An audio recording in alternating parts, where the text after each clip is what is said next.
Aunty এই যে কাটা খুঁড়িয়া এগুলো আনছি, এগুলো যে এত স্বাদ। সেদিনকে মজা পাইছি তো ওই কারণে আর নিয়ে আসছি। হ্যাঁ, সেদিনকে রান্না করছে তো একেবারে মানে আটেই না, একদম একটু খালি পাইছি। আমি তো আরো খান্তাই মজা খাইছি, সেই ইন্টারেস্ট পাইছি। কিন্তু ওই দিন মজা পাইছো দেখে আজকে আরো নিয়ে আসছো। হ্যাঁ, আজকে আরো নিয়ে আসছি। এত কাটার গুতা, এত যে কাটার গুতা খাই স্বাদের জন্য আবার নিয়ে আসছে। তাও নিয়ে আসছি যে আন্টির মতো তো রান্না আমরা করতে পারি না। এত কাটার গুতা, তারপরও কাটার গুতা খেতে আনছি কি তাও আনছি। মজা, তাই না? যে আন্টির মতো রান্না আমরা জীবনে করতেও পারিনি, পারবো না। ওরে আল্লাহ, তাই নাকি? হ্যাঁ, এই জন্য আজকে দেখেন কতগুলো আনছি। আন্টি কি খুব সুন্দর রান্না করে? হ্যাঁ, খালা আম্মার হাতে আল্লাহর রহমত আছে, ওই জন্য সেই স্বাদ আছে। আচ্ছা, আমার আনু আর রেনু পাগলামি শুরু করে দিচ্ছে। আনু এটা নিয়ে আসলো, আনু আর দুজনের এখন পাগলামি শুনুন। আর এইগুলো হলো কাটা খুঁড়িয়া সেদিন রান্না করেছিলাম। কি যে রান্না করেছিলাম? রান্না করছিলাম শুটকি দিয়ে, সেই স্বাদ ছিল। সেই ওরে বাপ, যেটা ইচ্ছা হয় সেটা দিয়ে রান্না করে, দিয়ে রান্নাগুলো অনেক স্বাদ হবে। শুটকি দিয়ে মাছ দিয়ে তো একদিন রান্না করছিলাম না, ও খাইনি, আমরা খাইছি না, সেটা দিয়েই খাবো আমরা। হ্যাঁ, তারপরে ডাল দিয়ে। আচ্ছা, এটা হলো কাটা খুঁড়িয়ার সেই ডাটা। আনু কোথা থেকে নিয়ে আসছিল? সেই অনেক দূর, আর খুব কাটা কাটার গুতা খাইতে খাইতে জীবনটাই শেষ। তারপরে তাও খাইতে হবে। আর শুনেন, কাটার গুতা খাইতে খেতে জীবনটা শেষ, তারপরেও খাবো এই স্বাদ তরকারি। এই যে দেখেন এখানে কাটা আছে, কিন্তু এখনো দুই একটার গায়ে দেখাও না। এখানে বোধহয় দেখলাম নাকি? নাই, ভালো করে ইয়ে করছি, কাটা নেই। না, নাই, মানে কাটা দেখাইতে চাইলাম। আছে আছে কাটা, এই যে এই যে কাটা।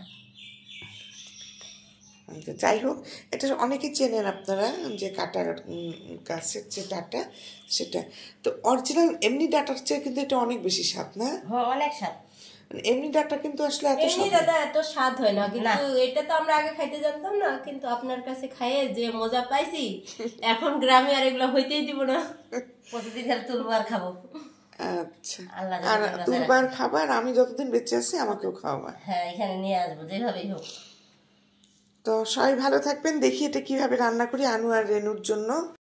তো আমি ডাটাটা তো ওইরকমভাবে ভাগ করে নিয়েছি। একদম কচি যে ডাটাটা ছিল, সেই ডাটাটা আমার নদীর কিছু একদম ছোট মাছ ছিল, সেই মাছটা দিয়ে রান্না করে নেব। আর যেটা একটু মোটা ছিল সেটা রেনুর আর আনুর আবদার যে আমি যেন শুটকি দিয়ে রান্না করি। তো সেটা অবশ্য শুটকি দিয়ে রান্না করেছিলাম, যেটাকে ছুরি শুটকি বলে।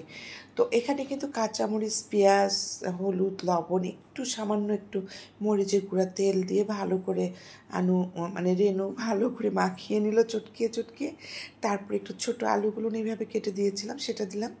এরপরে দিয়ে দিলাম এই যে ডাটা, মানে এই যে কাটা খুঁড়িয়ার ডাটা। তো এই ডাটাটা এইভাবে এখন একটু মিক্সড করে নিলাম, নিয়ে এই তো মাছগুলো দিয়ে দেওয়া হচ্ছে।